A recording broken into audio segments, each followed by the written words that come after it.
مشاهدينا الأعزاء، السلام عليكم.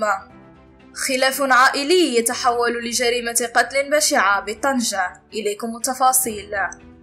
لقي شخص مصرعه مساء أمس السبت جراء جريمة قتل بشعة، وكشفت مصادر العمق أن الجريمة التي كان حي بحوث مسرحا لها وقعت بعد شجار عائلي انتهى بتوجيه ضربة بواسطة حجرة على مستوى رأس شخص مسن.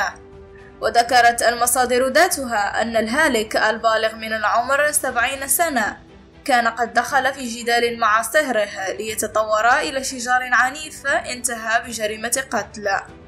وعرفت المنطقة استنفارا أمنيا حيث تم نقل الهالك لمستودع الأموات دوق دي طوفار، فيما تم فتح تحقيق لمعرفة ملابسات الحادث. نشكركم جزيلا على تتبعكم. إلى اللقاء.